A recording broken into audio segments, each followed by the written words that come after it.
Okay, we're back with video 12B, going to continue with the normal distribution. So today, in this one, we have something called the empirical rule, or the 3 sigma rule. So every normal model follows this empirical rule or 3 sigma rule. Now be careful, every normal model follows this. If you have data that are skewed, this rule will not apply to that. So it only applies if your data are bell-shaped. So to make the numbers cleaner and easier to remember, we are going to do a little bit of rounding. This is an approximate rule. So what the empirical rule says is that around 68% of values lie within 1 standard deviation of the mean. So if you look within 1 standard deviation of the mean below or above, we're going to get about 68% of the observations. We'll draw a nice picture with this in a second. And this is approximate. Roughly 95% of the values will lie within 2 standard deviations of the mean. And then what if we go out 3 standard deviations? Well, now we're going to capture about 99.7% of the values.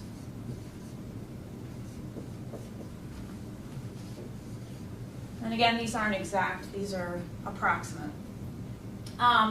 What does that leave? If you have 100% of the values underneath your normal curve, that leaves about 0.3% of the values that will be out in those 2 tails, in the lower and the upper tail combined. So this begs for a picture. Let's draw some pictures and show this empirical rule in the form of a picture.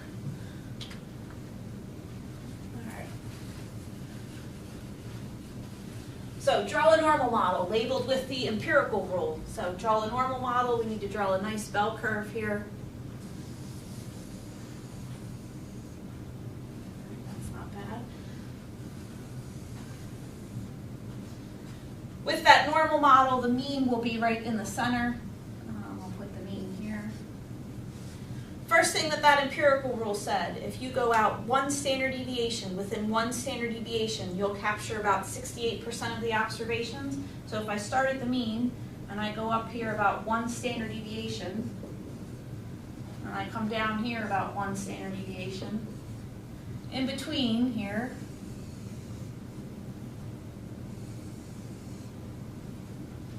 not quite straight, but that's pretty close. We're going to capture about 68% of the values will fall within that range.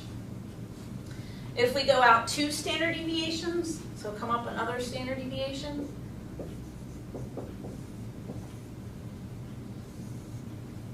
go down another standard deviation. Within that range, oh, this looks pretty bad. They should be about the same. Draw a little bit nicer picture there. Within this range, we'll get about 95% of the values. And then if we were to go out a 3rd standard deviation, goes here, we'll capture almost all the values. 99.7% of the values will fall within that range. That's going to leave 0.3%, we said, for the tails. Since this is symmetric, if you cut 0.3% in half, this tail will have about 0.15% of the values, so not very many values down there, and same thing up here. So that's in general what that 3 sigma rule or the empirical rule looks like.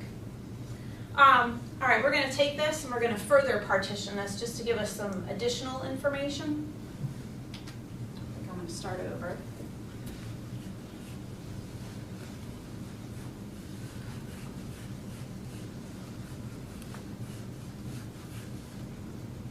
So another normal model. I was hoping I could draw a little bit better.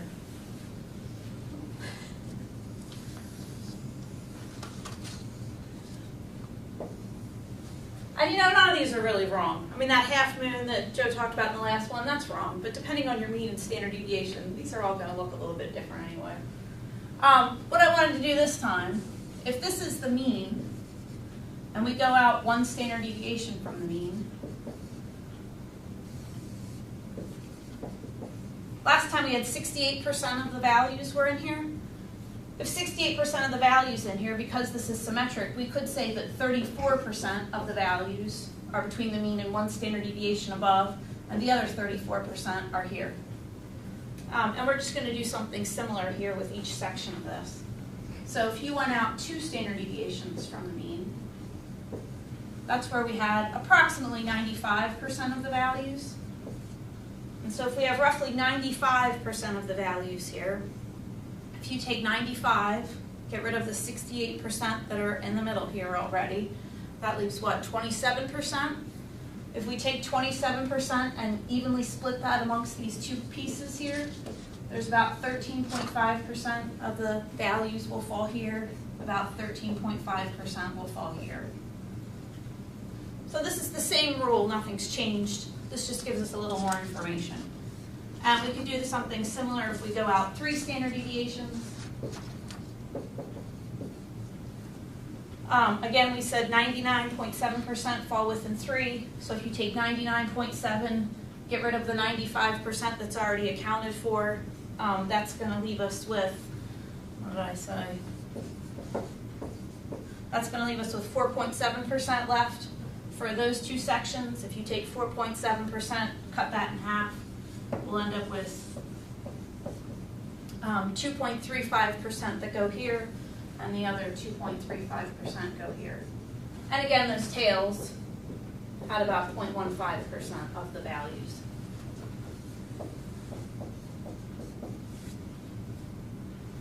The nice thing about this, it doesn't matter what normal curve you have. It can be a problem where the mean's 100, the standard deviation's 15. It can be a different problem where the mean is 6 and the standard deviation's only 0.1. This will still hold. So the mean and the standard deviation might change, but these percentages will still hold as long as your data follow a normal curve. So let's talk about some more about this, and then we'll look at a problem where we'll use this. All right, so a couple things first.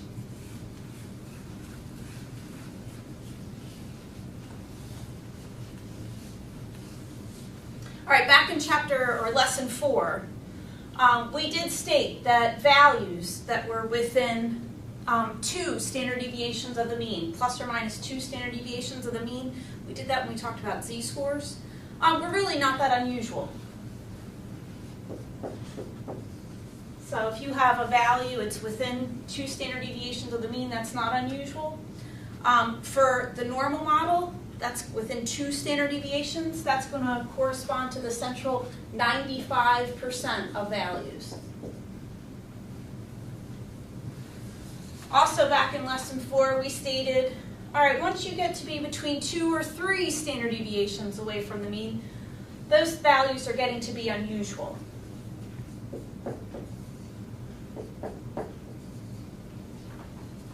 It won't happen as frequently that you have values that are that far away from the mean if your data are following a normal model.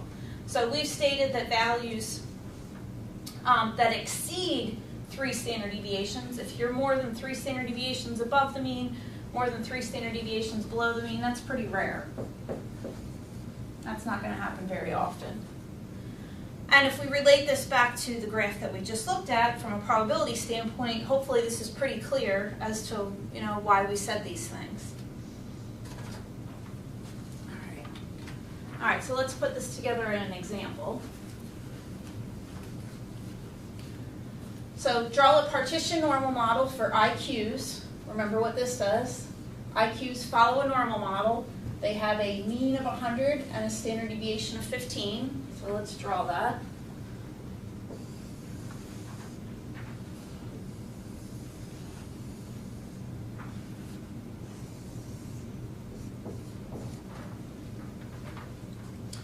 And draw a partition normal model. So I'm going to look and see what's it mean to be 1, 2, and 3 standard deviations away from the mean. So if we go up 1 standard deviation, we're at 115.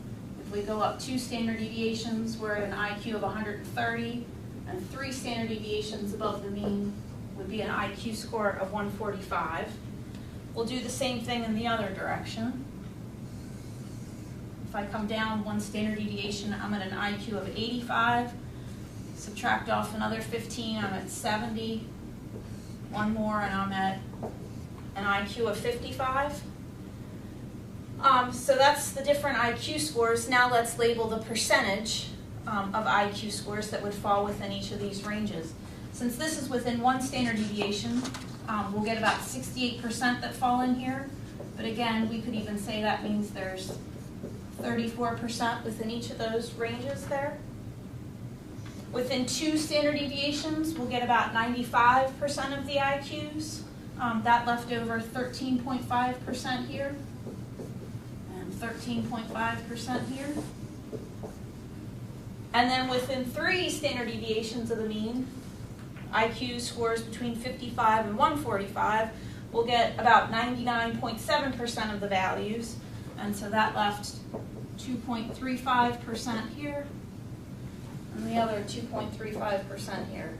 And then in those tails again, not very many IQs that are above 145, not very many IQs that are below 15.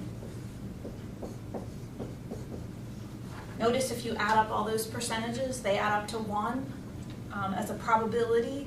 That would be a probability of 1. The total area under the curve is the sum of all the probabilities. The sum of all the probabilities should be 1. All right, so now we've drawn this partition normal model. Now we have a series of questions in the notes that we'll use this picture to answer. What percentage of people have IQs that exceed 130? All right, exceed 130. The IQs that exceed 130 are the ones that are greater than that. That's this 2.35% plus this 0.15%. If we add those two together, we'll get 2.5%.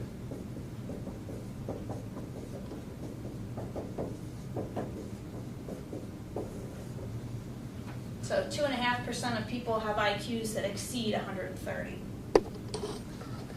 All right, I think we'll leave the picture here and look at question B. All right, question B, still what percentage, but this time what percentage of people have IQs between 85 and 115? 85 and 115's here. That's having an IQ within 1 standard deviation of the mean. That's 68% of the values.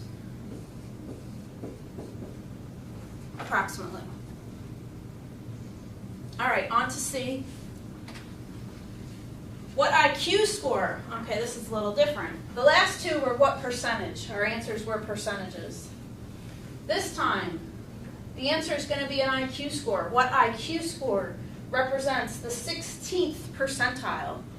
16th percentile.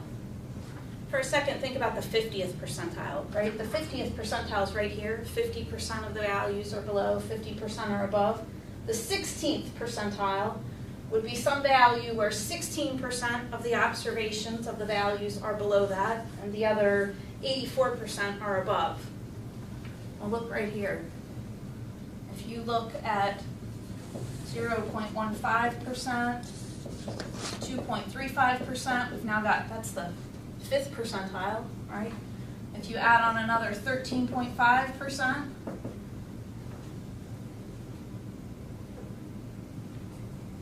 we're at 16. Sorry, I had a mental block. This is 2.5%. I just said something incorrect. This is the 2.5 percentile. I think I just said it was the 5th. But once we add up these three, we get 16%. 16% of the IQs are at 85 or below. So 85 is the IQ score that represents the 16th percentile. When you do these problems in the normal model section, make sure that you're careful when you read the problem. Is it asking for a probability, a percentage, or is it asking for an observation value? In this case, we're looking for the value of the IQ score. All right. In D, what IQ scores are not very unusual? So IQ scores that fall within 2 standard deviations of the mean would not be very unusual. Within 2 standard deviations of the mean, those are IQ scores that are between 70 and 130. So IQ scores between 70 and 130. We're going to see those very frequently. They're not unusual at all. All right, a couple more. What IQ scores are unusual? Well, if between 70 and 30 are not unusual, then it would seem that IQ scores that are less than 70, okay, sorry. We've got what's unusual, what's not unusual, what's rare. So let's make the distinction. You know, what's unusual? You could say below 70 is unusual. We're going to say between 55 and 70, that this is unusual, that these ones out here, not only are they unusual, they're actually rare. So for unusual, we'll go between 2 and 3 standard deviations of the mean. So we're going to say that IQ scores between 55 and 70 are unusual. Also IQ scores that are between 130 and 145 are unusual. And again, you could argue they're unusual, but we're going to call them even something more. We're going to say that they're rare. They're like the most extreme IQ scores. So I believe that's part F.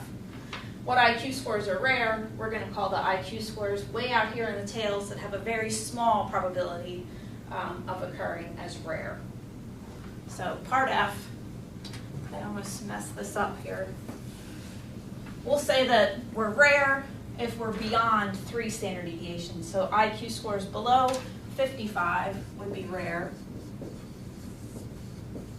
or an IQ score that's above 145 would be rare.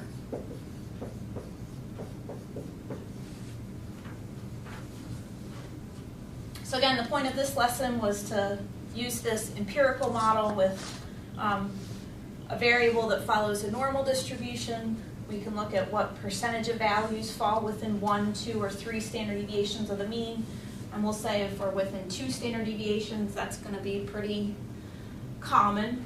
They'll be usual values. If we're within 2 to 3 standard deviations, that those are unusual. And if you get beyond 3 standard deviations, that those values are getting to be very rare. That's it for this one.